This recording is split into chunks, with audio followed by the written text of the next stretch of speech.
walang katotohanan. Ito ang naging paninindigan ng pamahalaang lungsod ng San Jose del Monte sa muling pinag-uusapan ngayong Facebook post na may nawawala umunong pondo ang gobyerno. Ayon sa isang Facebook page na Boses ng San Joseño, may halos 5 milyong pondo ng pamahalaang lungsod ang nawawala ayon sa Commission on Audit o COA. Sa Facebook post na ito, ayon umano sa COA Audit Report para sa taong 2022, nagkaroon daw ng malaking hindi pagkakatugma sa pagitan ng mga iniulat na balanse ng inventory accounts na umabot sa 26,683,442.75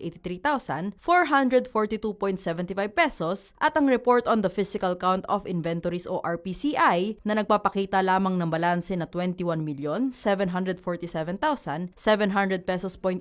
pesos. Agad naman itong nilinaw ng City Accounting Office. Walang nawawalang pondo ang pamahalaan lungsod ng San Jose del Monte sa ilalim ng administrasyong Mayor Arthur B. Robes. Paglilinaw pa nila, totoo ang Audit Observation Memorandum na nakapublish sa COA website pero fully implemented na ito nitong nakaraang taon ng 2024. Ibig sabihin, malinis na ang record ng city government. Dagdag pa ng tanggapan, kulang ang dokumento na naging pagtugon ng pamahalaang lungsod. Patunay dito ang status of implementation of prior year's audit recommendations mula sa Commission on Audit na lumabas nitong 2024. Dito makikita na fully implemented, compliant o tumalima na sa requirement ang pamahalaan. Paliwanag nila, ang dahilan kung bakit hindi nagtugma ang mga balanse ng inventory accounts at report on the physical count of inventories ay dahil sa huling naipasang dokumento ng General Services Office gaya ng requisition and issue slip at report of supplies and materials issued ng mga inventaryo.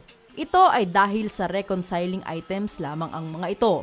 Ibig sabihin, tumawid na ang taon at hindi ito naisama sa inventaryo sa libro, pero hindi ibig sabihin na nawawala ang mga ito. Paliwanag pa ng City Accounting Office, hindi pwedeng basta-basta magtala ang kanilang opisina ng mga nawawalang dokumento tulad ng Inspection and Acceptance Report para lamang maging tugma ang mga balansing ipinapasa sa COA. Katunayan, sa inilabas na Status of Implementation of Prior Year's Audit Recommendations itong 2024 mula sa COA, implemented status na ang nakalagay sa Status and Reason for Non-Implementation ng Audit and Observations and Recommendations ng COA, partikular na sa Audit Observation No. 3, Part 2 of AAR for CY 2022 o ang naunang hindi tugmang balanse ng inventory accounts at reports on the physical count of inventories. Ito ang hindi nailagay sa naturang Facebook post kaya posibleng magdulot ng kalituhan sa magbabasa nito. Sa management action naman ng COA, nakalagay ditong na-adjust na ang libro. Ang ibig sabihin na implement na ang audit observations and recommendations ng COA for the prior years. Nangangahulugan lamang ito na maayos ng naitala at walang nawawala base sa status of implementation of prior year's audit recommendations ng COA. Pagsisiguro ng City Accounting Office sa publiko, huwag mababahala dahil walang bahid ng korupsyon ang Administrasyong Robes at maayos ang pagtatala ng mga napaglalaan ng pondo ng gobyerno. Patunay dito ang taon-taong pagpasa ng pamahalaan lungsod ng San Jose del Monte sa pamantayan ng Department of the Interior and Local Government o DILG sa good financial housekeeping.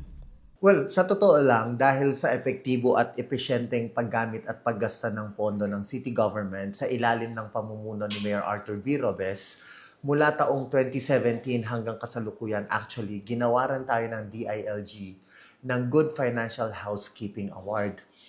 Patunay yan dun sa matapat na paglilingkod ng city government, particularly dun sa financial transparency and accountability natin. In fact, dahil dyan, siksik, liglig at umaapaw yung mga naihatid natin na programa, proyekto at aktibidad para sa ating mga kababayan. Ang good financial housekeeping po actually ay isa sa mga pangunahing requirement or bahagi ng Seal of Good Local Governance o SGLG ng DILG.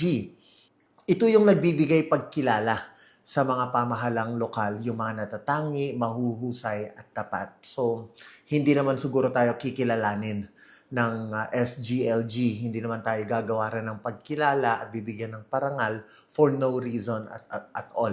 Diba? So, we can assure the public that the city government is in good hands, in great hands actually, under the leadership of Mayor Arthur B. Robes at Congresswoman Florida P. Robes. Matatandaang nitong November 2024 sa isang report ng Balitang San Joseño ay mariing kinondena ng city government ang paglabas ng isang artikulo ng parehong Facebook page tungkol sa maling interpretasyon ng Commission on Audit Report ng city government noong 2022. Pinapaalalahanan ng publiko na maging mapanuri at huwag basta-basta naniniwala sa mga nababasa online at ugaliing mag-fact-checking upang hindi mabiktima ng mga maling impormasyon. Para sa Balitang San Joseño, ako si Sha Refuy Pasion, Public Information Office. Thank you for watching!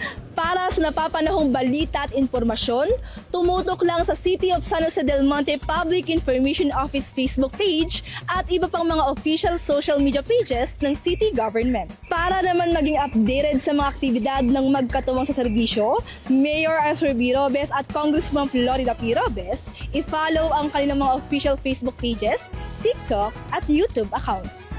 Check nyo na rin ang ating website, csjdm.gov.ph. At syempre, huwag din kakalimutang mag-like, comment, and share ng ating mga contents. Maraming salamat, Arya San Joseño.